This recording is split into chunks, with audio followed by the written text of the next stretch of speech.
Est-ce que tu cherches la sainteté? Comme tu cherches un visa, comme tu cherches l'argent, comme tu cherches la richesse, est-ce que tu cherches la sainteté? Lorsque la sainteté devient ta quête, alors tu es entré dans la sanctification. Mais si la sainteté n'est pas ta quête, tu n'es pas dans la sanctification. Qu'est-ce qui préoccupe ton cœur?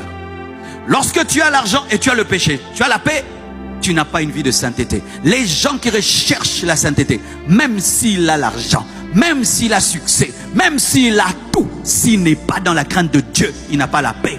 Sa paix provient de la communion avec Dieu. Si quand tu es dans le péché, ça ne te dérange pas, mais quand tu es dans la pauvreté, ça te dérange. Tu es dans le célibat, ça te dérange. Tu n'as pas une vie de sainteté. Les gens qui recherchent la sainteté, lorsqu'ils perdent la sainteté, tout le reste n'a plus de valeur à leurs yeux. Ils ne consomment la vie que dans la sainteté. Même si nous sommes sous la grâce, nous devons craindre Dieu. Même si nous sommes sous la grâce, nous devons craindre Dieu. En lingala ndeko banganzambe. Banganzambe. Et je dis ceci, Dieu n'est pas gentil, Dieu est bon. Dieu n'est pas gentil. Si Dieu était gentil, il n'allait pas créer l'enfer. Dieu est bon. Dans la bonté, on peut chicoter aussi l'enfant.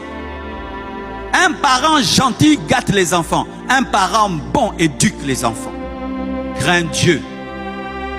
Lorsqu'on se sanctifie, il y a la révérence envers Dieu. Je vois des gens, le culte n'a pas pris fin. Ils aiment toujours sortir. Zéro crainte de Dieu. Vous tous qui sortez avant le culte, vous ne craignez pas Dieu. Vous ne craignez pas Dieu. Dimanche passé, j'étais quelque part, mes frères. J'étais quelque part. Tant que l'autorité n'avait pas quitté la salle, personne n'avait quitté, hein. Mais il y avait des grands pasteurs. On a chanté, on voulait couper le culte. Il a demandé qu'on chante encore, 2 fois même. Personne n'est parti. Tous les gens qui sont pressés, qui ont des rendez-vous, tout le monde est resté pour un homme. Mais ici, le roi des rois, tu es toujours le premier à sortir pour causer dehors. Et puis tu dis que tu crains Dieu. Tu respectes ton patron plus que Dieu. Tu respectes ton chef plus que Dieu. Tu respectes un président plus que Dieu. Aucune révérence. Il cause à l'église. Il téléphone en plein culte. Il mange le chewing-gum à l'église. J'étais dans une église en Europe. Quelqu'un mange en plein culte. Il est normal. Aucune crainte de Dieu. Craignez Dieu. Il faut craindre Dieu. C'est un feu dévorant. Il peut te tuer et te jeter en enfer. Dieu peut te tuer et te jeter en enfer. Je répète, hein, Dieu peut te tuer et te jeter en enfer.